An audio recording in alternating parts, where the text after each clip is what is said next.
Clears out your nose. Oh, I can breathe easy now. Are they pouring salt water on him?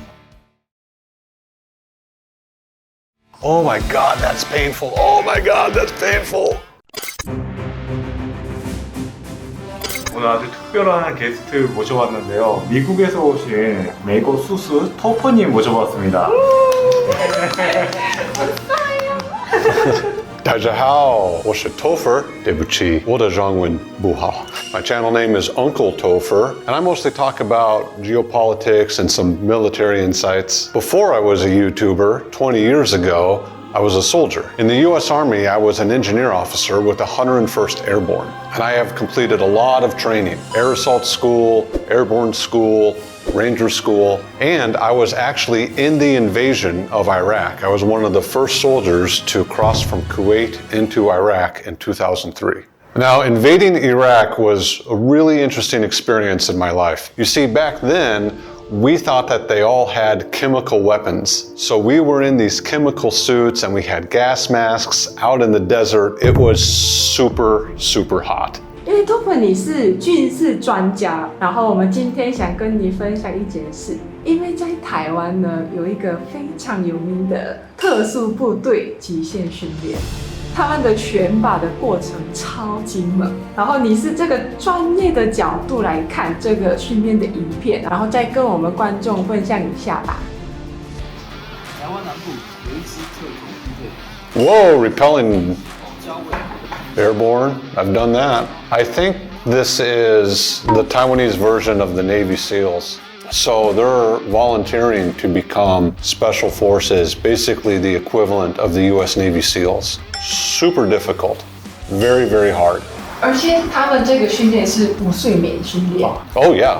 And part of this type of training, you're put under constant, extremely stressful environments. They actually want to make the training as hard as possible. And many times this type of training is actually more difficult than combat. At least that's in my personal experience. Now, I didn't do anything quite like the Navy SEALs. I wasn't in the Navy, but I did US Army Ranger School training. So some of the similar stuff, jumping out of airplanes, rappelling out of helicopters, a lot of time with no sleep and very little food, sometimes no food.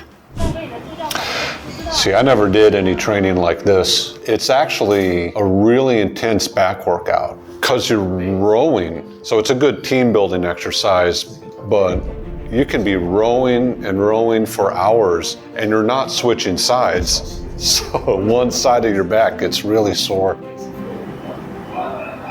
Yeah, that's one thing that I've noticed. The Taiwanese military focuses on flexibility. I think that's a good thing because the more flexible you are, less chances your muscles are going to get injured.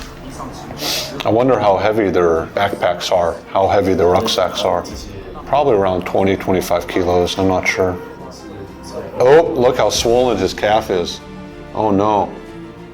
Now this is real hard for guys like this because in this type of training, injuries are really common. And there are people who they've worked for this so much, it's been their dream, and a silly mistake, an injury will get them kicked out of the training. Yeah, injuries are real common. A lot of team building exercises. You learn to not want to let your team down, that the team is more important than an individual. Ouch, ouch. On the pavement, that hurts. All your weight, ew. Oh no. Just bad luck. That happens sometimes. Sometimes it's just bad luck. He's going through hypothermia. You see how he's shaking? It's really easy to happen when the soldiers are wet. I don't think he's going to complete the training. Yeah, but you have to watch out for the wildlife in training the animals. Of course, I never had to worry about jellyfish, but we did have to worry about snakes. Now, I think it's important to point out here that all these guys, they're very lean, right? You don't see like the bodybuilder, super huge, like in the movies, giant Captain America or Thor. Elite soldiers aren't built like that. Elite soldiers actually need a lot of endurance, so their bodies are usually very, very lean. Of course, I'm sure these guys have probably lost some weight since they started training. 在美国也有这种训练吗？ I noticed that the Taiwan military does a lot more lower body exercises. Yeah, we would do a lot of squats, a lot of like ab exercises, but the duck walk, not very long. It was so hard. I think a lot of American soldiers would have a really hard time doing this exercise. 如果你现在做这个挑战这个训练，你可以吗？ I can probably do it for a little while, but you know, 46 years old. Okay, getting a little nap in. That's not a good sign. So all the instructors put it on gas masks. It's probably what's called CS gas. It makes you tear up, makes you cry, really burns once it gets inside of your lungs. Oh yeah, that burns. But the good thing about this, once you're done with all the CS gas, it's much easier to breathe. Clears out your nose. Oh, I can breathe easy now. 这是这个训练的最后一关，它这个叫天堂路，然后他们一定要通过这个测试才可以成为真正的蛙人。 Road to heaven. Okay, I've heard about this before. Yeah. Is that their family with them? Ooh, on the coral rocks, you know he's getting cut up. 这不是一般的石头，它是超尖锐的。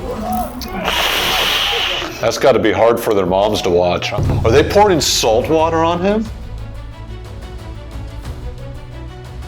Oh my God, that's painful. Oh my God, that's painful. Jesus. At least the salt water helps kill some of the germs. Oh no, dragging his back. Wow, that's crazy to have the family there. I think it's good to have the family there in some aspects because this is why these guys are even doing this. They're volunteering to be as elite as they can be to help defend their families and defend their country.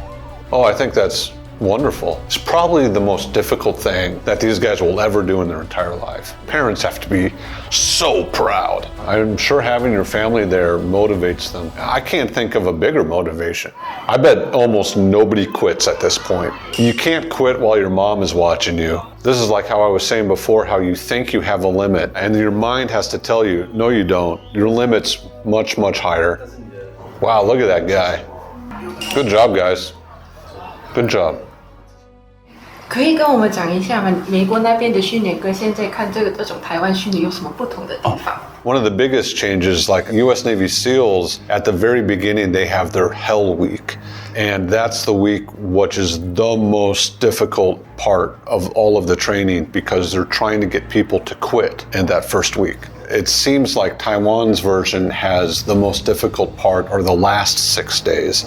Yeah, I think it showed just a sample what these guys went through over 6 days. And it didn't even include all the training that they had to do before this. Keep in mind that these guys had to do all sorts of exercises that we didn't get a chance to see. They didn't get any sleep, very little food. Unless you've actually put yourself in that position, it's really hard to understand what that feels like. So I have nothing but respect for these soldiers, these sailors.